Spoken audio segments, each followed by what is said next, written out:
Olá, amigos, tudo bem? Vocês tiveram uma boa semana?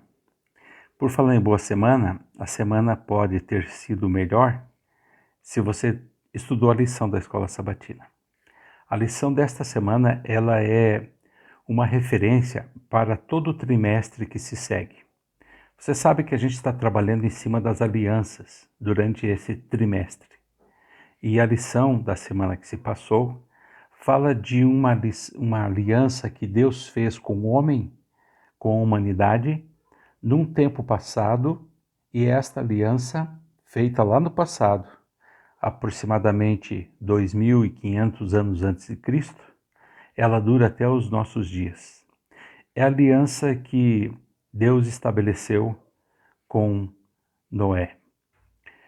Nós temos percebido que na semana retrasada trabalhamos a questão do advento do pecado para o mundo, onde aqui era um lugar perfeito, no Éden. Os nossos primeiros pais, infelizmente, eles foram provados e nesta prova eles foram reprovados. A palavra de Deus nos diz que o pecado os derrotou. E a partir de então, Deus resolveu restabelecer o seu plano através da família. Os anos se passaram, o pecado aumentou, o homem diminuiu a sua idade de vida, e quando chegou em Noé, Deus resolveu começar tudo de novo. Só que antes de começar tudo de novo, ele disse assim para Noé: vamos fazer um pacto, uma aliança de amor. Você prega aí para o povo, começa a construir um barco bem grande, porque eu vou destruir todo esse mundo. Eu vou começar tudo de novo. Quem aceitar o meu recado de amor e fé, eu vou colocar no barco, você vai colocar no barco, e essas pessoas que estiveram no barco será a prova viva de que elas creram naquilo que foi pregado. Depois de 120 anos, só estavam 8 pessoas: Noé, sua esposa, seus 3 filhos e as respectivas esposas dos seus 3 filhos. Isso não quer dizer que apenas estes 8 se salvaram. Eu entendo que durante os 120 anos, pessoas foram nascendo, pessoas foram morrendo, pessoas foram ouvindo, pessoas foram, entre aspas, se convertendo, foram entendendo o plano de Deus e também morreram. E aí, na geração de Noé, muitos se salvarão, eu entendo assim. Só que o tempo passou e, infelizmente,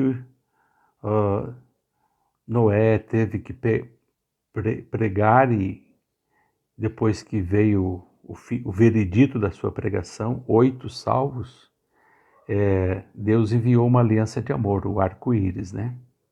Então, esta semana, queridos, eu aprendi que a aliança de Noé com Deus, e de Deus com Noé em especial, é uma aliança que tem 2 aspectos, pelo menos. Primeiro, é um pacto de amor com a geração de Noé e com o próprio Noé e sua família. Por conseguinte, como resultado disso, também é uma aliança de amor e de fé com o restante da humanidade que poderia vir e que haveria de vir, como realmente veio e alcançou até os nossos dias. Quando, após uma chuva intensa, o sol aparece e ainda existe um pouquinho de chuva no ar, garoa, cristaliza-se o lindo arco-íris. Então o homem lembra-se da aliança com Deus. A aliança de Noé, ela é emblemática, ela é significativa, ela é uma referência. Porque a partir de Noé, Deus começa a restaurar a família e continua fazendo alianças com Deus, entendeu? Então ele faz aliança depois com Abraão, faz aliança depois com o próprio Moisés. Não que os filhos de Abraão e Jacó e os seus filhos não tenham feito assim pequenos acordos, mini alianças, vamos dizer. Mas Deus estabelece todas elas. E todas elas olham para o futuro. E todas elas olham para a cruz e olham para Cristo. Então, ao estudar a semana da lição da Escola Sabatina, a gente percebe que esta aliança ela é determinante para o estudo das semanas posteriores, para entender as alianças que virão. Tenha por base esse trato que Deus fez com Noé, porque vai ser muito produtivo. Que Deus te abençoe, que você tenha um sábado bem feliz e um início de uma semana cheia de vitórias através do estudo da lição da Escola Sabatina. Tá bom? Um abração.